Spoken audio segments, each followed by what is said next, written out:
Thiruvananthapuram തൃക്കണ്ണാപുരത്ത് BJP. പ്രവർത്തകൻ Anand K Thampi ആത്മഹത്യ ചെയ്തിരിക്കുകയാണ്.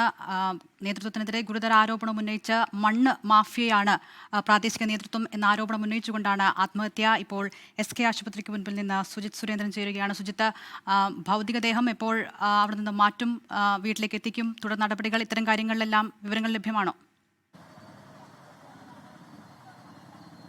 ഇത് സംബന്ധിച്ചുള്ള കൂടുതൽ വിവരങ്ങൾ ഇനിയും ലഭിക്കേണ്ടതുണ്ട്. ഏതാണ്ട് ഇന്ന് ഉച്ചയോട് കൂടിയാണ് ഇദ്ദേഹത്തെ ഇവിടെ ആത്മഹത്യയ്ക്ക് ശ്രമിച്ച നിലയിൽ ഇവിടെ ശ്രമിക്കുകയും അതിനുശേഷം നില ഗുരുതരമായി ഇവിടെ ആശുപത്രിയിലേക്ക് എത്തിക്കുകയും ചെയ്ത് ഈ ആശുപത്രിയിൽ എത്തിച്ച ശേഷമാണ് മരണം സംഭവിച്ചതെന്നാണ് മനസ്സിലാക്കാൻ സാധിക്കുന്നത്. ഇപ്പോൾ നേരത്തെ ഷഫീദ് പറഞ്ഞതുപോലെ തന്നെ ഈ ആത്മഹത്യാക്കുറിപ്പിൽ ഈ മണ്ണും തൻ്റെ രാഷ്ട്രീയ പാർട്ടിയിൽ തൻ്റെ പാർട്ടിയിൽ തന്നെയുള്ള ചില ആളുകളുമായുള്ള എതിർപ്പ് മാത്രമല്ല, കുടുംബത്തിൽ നിന്നുള്ള ചില എതിർപ്പുകളും തൻ്റെ ആത്മഹത്യക്ക് കാരണമാകുന്നു എന്നുള്ള കാര്യത്തിൽ എന്ന രീതിയിൽ അദ്ദേഹത്തിൻ്റെ ആത്മഹത്യാക്കുറിപ്പിൽ പറയുന്നുണ്ട്. അതായത് കുടുംബത്തിൽ വീട്ടിലും നാടിനും കൊള്ളാത്തവനാണ് എന്ന തരത്തിലുള്ള ചില രീതികൾ ഉണ്ടാകുന്നു. തൻ്റെ അടുത്ത സുഹൃത്തുക്കൾ പോലും തന്നെ വിട്ടുപോകുന്ന ഒരു സാഹചര്യം ഉണ്ടാകുന്നു.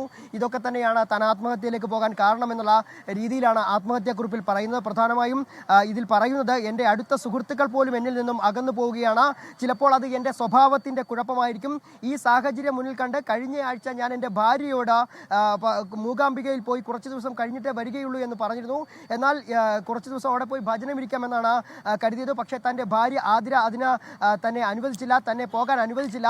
ജീവിതത്തിൽ ഇന്നുവരെ എൻ്റെ ഒരു കാര്യത്തിനും പിന്തുണ നൽകാതെ എന്നെ പിന്നിൽ നിന്ന് കുത്തുന്ന സ്വഭാവം മാത്രമേ എൻ്റെ ഭാര്യയിൽ നിന്നും എനിക്ക് ഉണ്ടായിട്ടുള്ളൂ. ഞാൻ സ്ഥാനാർത്ഥിയാവാനുള്ള താല്പര്യം പ്രകടിപ്പിച്ചപ്പോൾ അന്നു മുതൽ എന്നോട് കടുത്ത ദേഷ്യത്തോടും അമർഷത്തോടും മാത്രമേ എൻ്റെ ഭാര്യ എന്നോട് പെരുമാറിയിട്ടുള്ളൂ. ഈ സാഹചര്യത്തിൽ ബി.ജെ.പി. ജില്ലാ പ്രസിഡന്റ് കരമന ജയൻ ചേരുകയാണ്.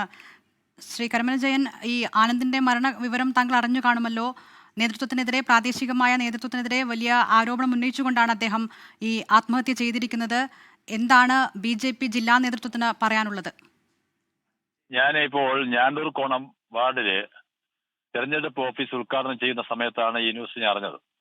കൂടുതൽ ഡീറ്റെയിൽസ് എനിക്ക് അറിയില്ല. പക്ഷേ ആനന്ദ് ബി.ജെ.പിയുടെ ഒരു ചുമതലയിലും വഹിച്ച ആളല്ല, ബി.ജെ.പിയുടെ പ്രവർത്തനം ചെയ്തിട്ടുള്ള ആളല്ല. അദ്ദേഹത്തെ സംബന്ധിച്ചിടത്തോളം ആ മരണം ഒരു വിഷമകരമാണ്, ദുഃഖകരമാണ്. മറ്റു കൂടുതൽ ഡീറ്റെയിൽസ് എനിക്കറിയില്ല. സ്ഥാനാർത്ഥി ലിസ്റ്റുമായി ബന്ധപ്പെട്ട് ആണ് സംഭവിച്ചു എന്നാണ്. സ്ഥാനാർത്ഥി ലിസ്റ്റിലെ അദ്ദേഹത്തിന്റെ പേരുണ്ടായിരുന്നില്ല.